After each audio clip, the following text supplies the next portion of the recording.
You may notice it's a lot less dark in here than it had previously been. It's quite bright, easy to see everything, even in the corners. How did I achieve this?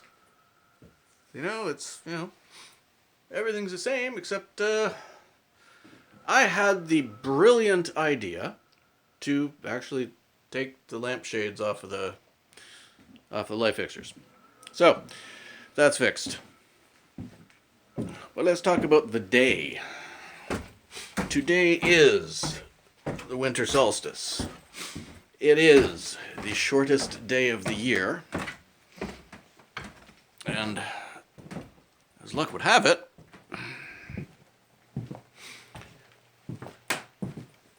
it's also turns out to be the coldest day of the year here in the Devil's Asshole, BC. Lots of snow.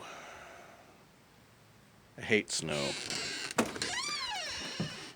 But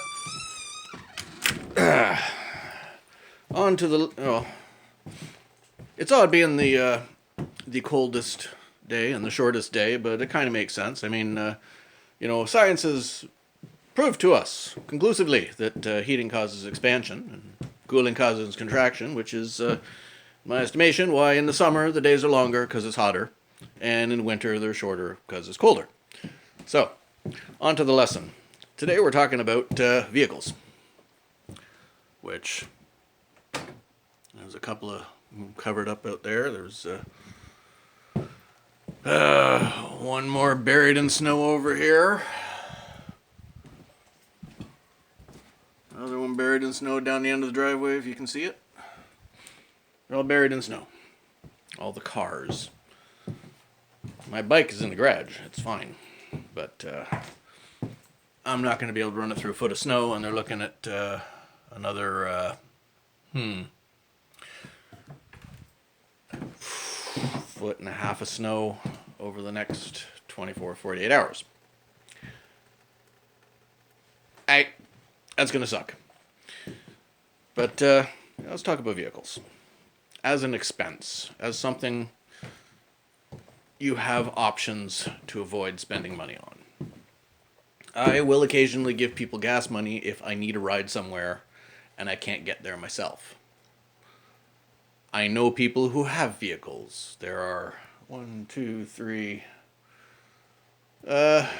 there's 4 roadworthy or on the road vehicles and 4 drivers in the house over there. So if I need to give somebody gas money for a ride, or if I need to carry a large amount of stuff, I can get a ride. I don't need to have a vehicle myself. So I don't need the expense of car payments, insurance payments, and gas all the time. I don't spend that money. I can get places on my own more than most of the year. Here, lower mainland BC, there's only about 2 weeks when there's enough snow you have to worry about. And that will be gone, supposed to start raining. It's Wednesday now, it's supposed to start raining on Friday and Saturday. So that will be good. That'll get rid of all the snow and I'll be able to take the bike out again. But yeah, there are options. If you're in the city or in a town and you have immediate access to public transit easily, use public transit. $2 or $3 or whatever to get on the train, get on the bus, go where you need to go. Yes, you have to work on their schedule. You don't have the freedom to come and go whenever you like. Other option, bicycle. I am not healthy enough with arthritis in my hip and my back to pedal a bicycle for any distance. I have one, for short runs. Like if I got to go to the nearest gas station a kilometer away, I can do that. That's about it. I have my electric bike. If you have your license, there are car share things. and those setups. There are cabs. There's Uber, which is cheaper than cabs. But there are always options, so you don't have to have a vehicle necessarily. I got my bike. I got a bike trailer. I can't go quite so fast, well, until I start modding it and changing it. But I got a bike and I got a trailer. I can carry a load of groceries. I can carry all my empties back to the depot to get cash for them. I can carry some tools to go do renovation work or repair work on somebody's house. I can carry my lawnmower and a weed eater and go and do yard work for people. I don't need a car to do that. And with the bike I got a round trip range of 40 kilometers, well, 20 each way. So I can go within a 20 kilometer radius circle of where I am. I can, for free, I can, if there's a place for me to plug in and I'm going to be there more than 4 hours, 4 or 5 hours, I can go 40 kilometers away and plug in. And everything will be fine. So I don't have to spend money on a car. Even a cheap car.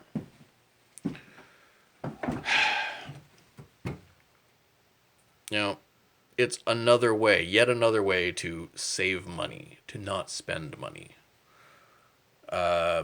Because I fix things. I bought the bike. It was a wreck. I paid $150. I found somebody who was getting rid of all their bike stuff because they got sick of dealing with the bike and they couldn't get everything working. They couldn't fix it themselves. So they sold the bike to somebody else, but they had all the set of batteries for them.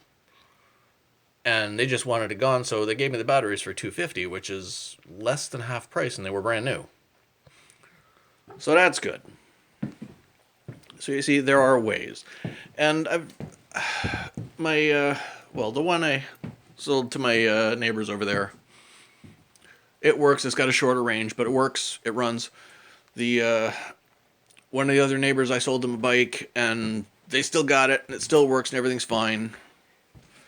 And a fourth bike, the last one I was working on, it cost a total of $400 altogether.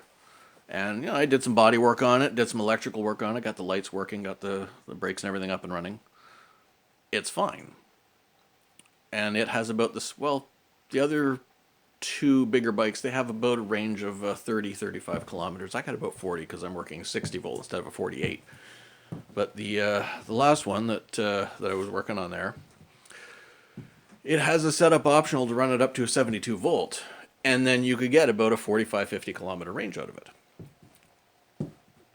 But yeah, it's, instead of where it used to be back in the day, you could, spend $500 and buy a shitty car. Now it'll cost you $2,000. But these bikes, you can pick them up pretty cheap.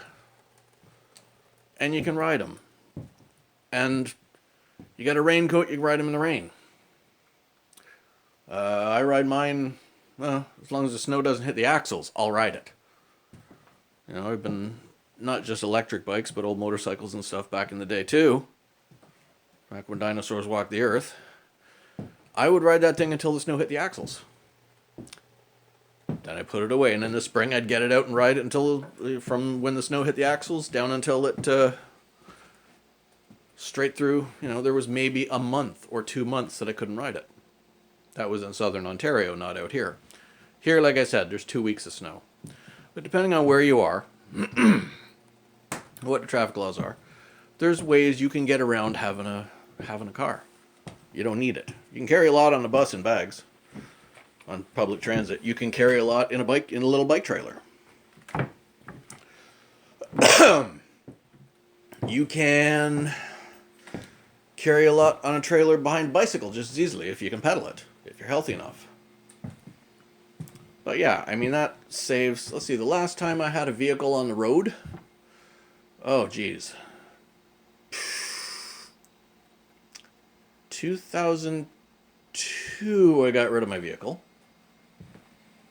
And at that point, in Ontario, I was paying $3,600 a year for insurance, and that was absolute bottom end insurance, like $100,000 public liability property damage. That's it. I didn't have insurance to fix my car. I had insurance to cover the cost of anything I might have hit.